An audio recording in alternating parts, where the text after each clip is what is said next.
Welcome back to Housing Troubles, the channel where we uncover the shocking truth behind America's real estate chaos. If you care about the housing crisis, affordability, and how politics affect your wallet, make sure to hit that subscribe button and turn on the notification bell. Because today's story out of Florida is one you won't believe. Florida's housing market was once the pride of the Sunshine State. Endless demand, rising property values, and a booming construction scene.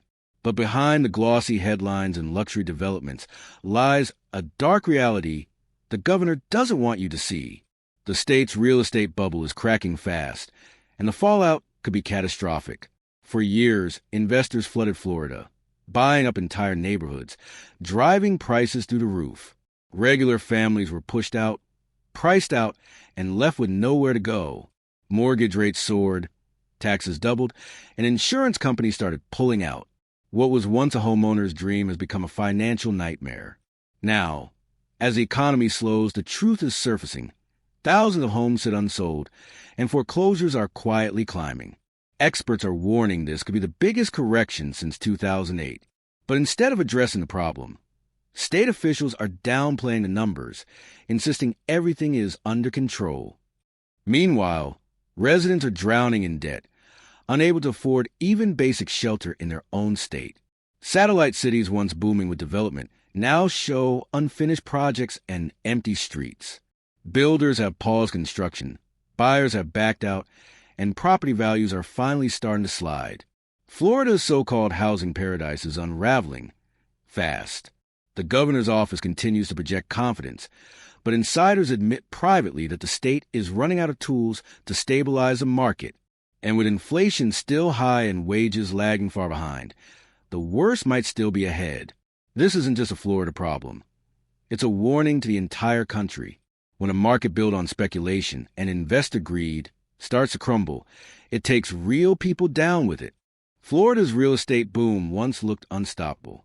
For years, property values rose, construction flourished, and investors from across the country poured money into the Sunshine State. But beneath the surface of that growth, another crisis was quietly building. An insurance disaster that is now threatening to collapse the entire housing market. What began as a problem for a few coastal homeowners has spiraled into a statewide emergency, one that experts say could rival the financial crash of 2008. The chain reaction started with hurricanes. Each major storm left behind billions in damages, and insurance companies, overwhelmed by claims, began abandoning Florida altogether. Those that stayed behind increased premiums to historic levels. What used to cost a homeowner $2,000 a year now costs more than $7,000, if they can even find coverage. Without insurance, mortgage lenders refuse to finance properties, leaving thousands of homes unsellable.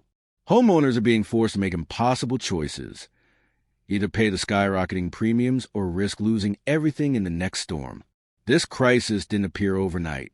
For years, Florida's political leaders ignored the growing instability of the insurance market. Instead of enforcing stricter regulations or building state-backed safety nets, they focused on maintaining the illusion of a strong economy. Real estate developers kept building, home buyers kept paying inflated prices, and politicians kept celebrating the booming market. But now, that illusion is collapsing. The exodus of insurance companies has triggered a domino effect that's spreading through every corner of Florida's economy. Home sales have slowed dramatically. Real estate agents report that deals are falling apart at the last minute when buyers discover they can't find affordable insurance. Construction companies are halting new projects as financing dries up. Even rental prices are being affected as landlords pass their growing insurance costs on to tenants. It's not just a housing slowdown. It's a systemic unraveling of confidence. Economists warn that if nothing changes, Florida could face a housing correction deeper than any in modern history. Families who dreamed of owning a home are now walking away. Investors are retreating, and neighborhoods once filled with growth are starting to show signs of decline. What began as an insurance issue has become a full-blown economic crisis, one that exposes how fragile Florida's housing boom truly was. Florida's housing market was once a symbol of prosperity and opportunity, a place where families could own beautiful homes beneath the sunshine, and investors could strike gold in a growing economy. But over the past few years, that dream has turned into a nightmare built on unchecked greed. Behind the billboards, behind the record-breaking prices, and behind the governor's confident speeches lies a system that was never built to last. This isn't a natural market correction. It's the result of calculated corporate dominance that turned homes into commodities and families into collateral. During the pandemic, massive investment firms and hedge funds saw an opportunity. With interest rates low and uncertainty high, they began buying entire neighborhoods across Florida, sometimes hundreds of homes at once. Ordinary buyers, competing against billion-dollar corporations, stood no chance. These firms paid cash, skipped inspections, and drove prices up overnight. What followed was a frenzy that pushed the American dream further out of reach for working families. By the time the average Floridian could afford down payment, the homes were gone, rented back to them at inflated prices by the very companies that bought them out. Local governments watched this happen in silence, and state leaders welcomed the growth. Tax revenues soared, construction boomed, and politicians praised a strong economy. But what they didn't see, or didn't want to see, was a trap being built beneath it all. The market wasn't growing organically. It was being engineered by corporate greed. Families were being priced out, not by demand, but by manipulation. Florida became a playground for investors, while locals struggled to find stability. Now the illusion is collapsing. With interest rates rising and the economy tightening, those same investment giants are pulling back. Properties bought for profit are sitting vacant. Rents are stagnating. Homeowners, once hopeful, are facing falling property values. The very system that inflated Florida's housing market is now tearing it apart. This is the dark side of modern real estate, a story of how greed turned communities into portfolios and neighbors into numbers. The housing crisis in Florida isn't just about economics. It's about morality. When homes become tools for speculation, people lose the foundation of their lives. And that's exactly what's happening across the Sunshine State today. Florida's housing crisis is more than numbers on a chart or headlines about collapsing prices.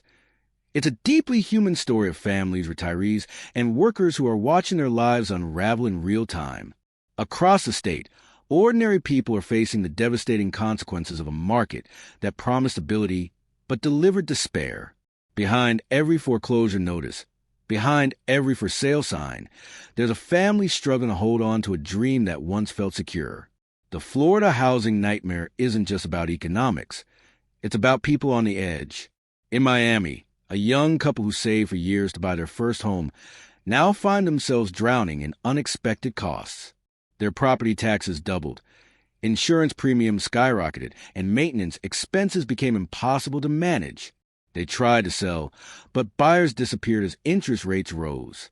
"We did everything right," they said, "but the system failed us." They're not alone. Stories like there's echo across the state, from Tampa to Orlando, from Fort Myers to Jacksonville. Families who worked hard, paid their bills, and believed in the promise of homeownership are now walking away with nothing. Retirees, too, are among the hardest hit. Many moved to Florida for sunshine and peace of mind, only to find themselves trapped in homes they can't afford to insure. One retired teacher shared how her premium went from $2,800 a year to over $8,000. Her fixed income can't keep up. "I thought I'd spend my last years here," she said quietly, "but I don't think I can anymore." It's a heartbreaking reality playing out in communities that once felt untouchable. Even renters aren't spared. As landlords pass along rising costs, rents have soared to record highs, forcing thousands to relocate or live in overcrowded conditions. Teachers, nurses, and service workers are being priced out of very cities they serve. Meanwhile, luxury condos continue to rise, empty and unsold, symbols of a market that values profit over people. This is the true face of Florida's housing collapse. Not statistics or market trends, but families caught in the crossfire. The voices of Florida are crying for help, but their pleas are drowned out by political denial and corporate interest. And until real change begins, those voices will only grow louder. Florida's housing market stands on the edge of a collapse that eerily mirrors the events leading up to 2008. After years of inflated prices, speculative buying, and unsustainable growth, the cracks are finally showing. Home sales are falling, Listings are sitting untouched for months, and buyers are vanishing as mortgage rates climb higher. The illusion of endless demand is fading fast, and experts now warn that the Sunshine State could be heading for a deep and painful correction. The warning signs are clear, but most politicians are pretending not to see them. Over the past 3 years, Florida became one of the hottest housing markets in the nation. Out-of-state buyers flooded in, developers rushed to build, and investors treated real estate like casino. Homes that once sold for $300,000 shot up to $600,000 or more, fueled by cheap loans and speculation. But when interest rates began to rise, the dream started to crumble. Mortgage payments doubled, affordability vanished, and the very same investors who drove prices up are now racing to sell before the crash hits. At the same time, insurance costs have exploded, further squeezing homeowners. Some are paying more for insurance than for their mortgages. Lenders are growing cautious. Buyers are scared, and builders are slamming the brakes on new projects. It's a perfect storm, one that could drag down not just Florida's housing market, but its entire economy. Economists are comparing today's trends with those seen before the 2008 crash: rapid appreciation, speculative buying, and mass overconfidence from state leaders. What makes this even more dangerous is the silence from those in power.